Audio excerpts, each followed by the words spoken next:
जब कुछ बड़े हुए, उनका यज्ञोपवीत संस्कार किया, गुरु जी के आश्रम में, बृहस्पति जी के आश्रम में भेजा।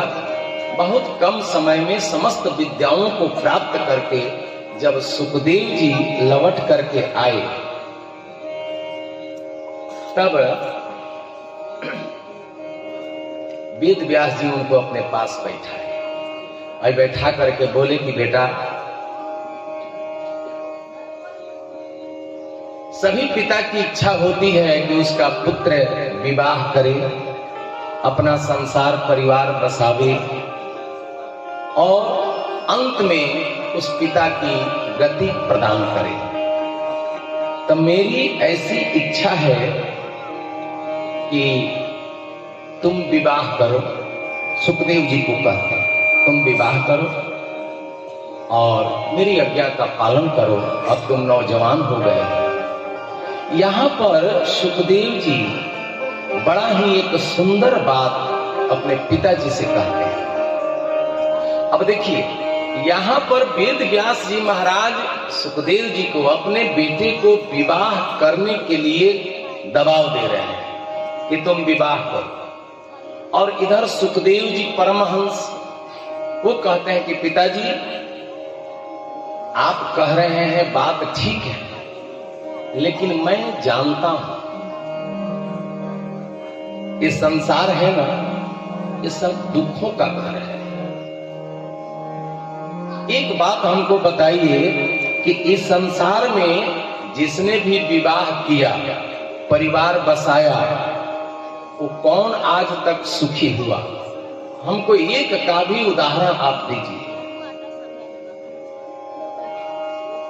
हम विवाह करेंगे, पत्नी आएगी, बेटे होंगे, फिर उनके प्रेम मोह माया में हम फंस जाएंगे, हमारा तो भजन ही समाप्त हो जाएगा। ये सब झंझट में हमको मत डालिए, हम विवाह करने वाले नहीं। ये पक्ष है सुखदेव जी का, और वेद व्यास जी का एक पक्ष है कि नहीं, तुम विवाह करो। सुखदेव जी कहते हैं कि पिताजी, समस्त संसार उसी 9 मन तेल लकड़ी के चक्कर में अपने अपने पुत्रों को, संतानों को झोंकते चले जा रहे हैं। कोई भी अपने संतान को इस संसार के बंधन से छुड़ाने का मार्ग नहीं बताता। अंधों की तरह एक अंधों की लाइन जा रही, उसमें सब अंधे ही थे। तो आगे एक गड्ढा मिला, अब गड्ढे में जो आगे वाला अंधा था उसमें गिर गया। जब जैसे गिरा तो आवाज भई धम, तो पीछे वाले जो अंधे थे वो बोले कि भाई रास्ता ठीक तो है। तो जो अंधा गिरा था उसने सोचा, बोला कि नहीं नहीं, रास्ता बिल्कुल ठीक है, चले आओ। अब साथी पर भरोसा करके फिर आगे बढ़े। अब जैसे आगे बढ़े तब तक दूसरा अंधा हुआ धम। अरे भाई, ये फिर आवाज कैसी धम की आई, रास्ता ठीक तो है। अब दूसरा सोचा कि जब इस दुष्ट ने हमको नहीं बताया कि गड्ढा है, तो मैं इन लोगों को क्यों बताने जाऊं। उसने कहा कि नहीं नहीं, रास्ता बिल्कुल ठीक है, सीधा चले आओ आंख मूंद करके। साथी पर भरोसा करके सब चले, और जैसे आगे बढ़े तो लाइन में जितने अंधे थे सब धमाधम होते थे। अंधा जथांधैरुपनीयमाना वाची सतंत्या मुर्दाम निबद्धा। उसी प्रकार पिताजी, ये सारा संसार उसी अंध परंपरा से अंधों की तरह 9 मन तेल लकड़ी के चक्कर में इसी गर्त में गिरता चला जाता है। और आप भी हमको उसी गर्त में डाल रहे हैं।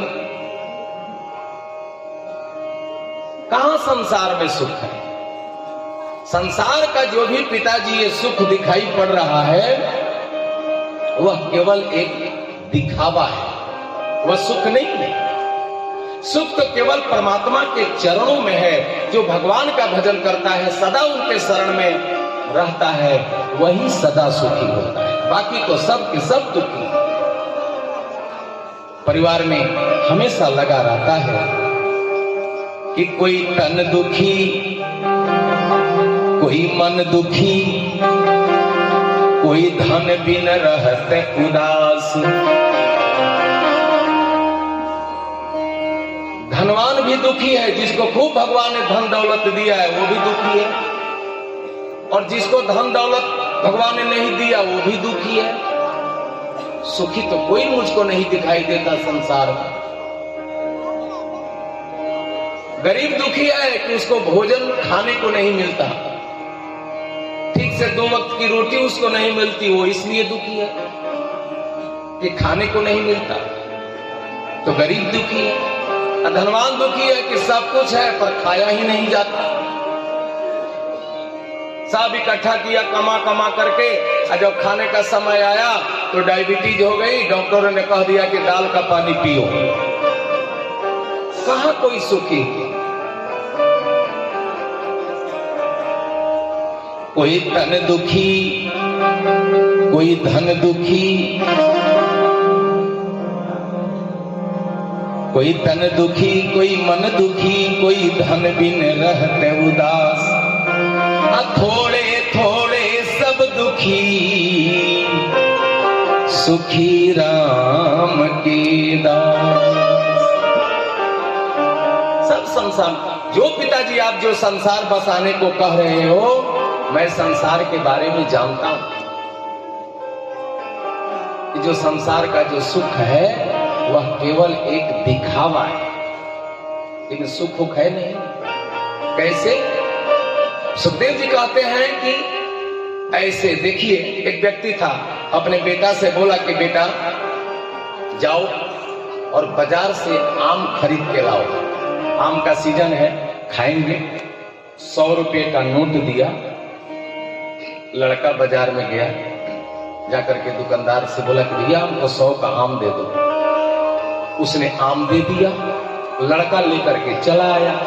पिताजी आम लाया, ठीक है बेटा, एक काम करो, गर्मी का दिन है तो बाल्टी के पानी में रख दो, ठंडे आम हो जाएंगे तो फिर खाएंगे। लड़का ले जा करके बाल्टी के पानी में रख दिया। 1 घंटे के बाद बोला कि बेटा अब लाओ आम खाया जाए, ठंडा हो गया होगा। लड़का गया आम लाने तो देखा कि वहां तो आम का ठिकाना नहीं, खाली माटी ही माटी पड़ा है बाल्टी में। पिताजी तो आम दिखाई नहीं पड़ रहा है, केवल मिट्टी दिख रही है पानी में। अरे बेटा ये तू आम कहां से लाया? बोला पिताजी दुकानदार से माल खरीद करके लाया। चल चल चल तो मेरे साथ। बेटा को लेकर के गया, दुकानदार से लड़ने झगड़ने लगा। मूर्ख, तूने मेरे बेटे को ठग दिया, ऐसा आम दिया कि एक भी खाने का मतलब का नहीं। जब लड़ाई झगड़ा शुरू किया तब दुकानदार ने कहा कि श्रीमान जी, लड़ाई आप बाद में करना, पहले मेरे दुकान पर जो बोर्ड लिखा है उसको पढ़ो, क्या लिखा है। तो बोर्ड पर ध्यान दिया तो लिखा था कि नकली फलों की दुकान। दुकानदार बोला कि श्रीमान मैं फल बेचता हूं, लोग खरीदते भी हैं लेकिन खाने के लिए नहीं खरीदते, अपने घरों को सजाने के लिए खरीदते हैं। ले जाकर के लोग सजाते हैं। और आपका बेटा आम मांगा, मैं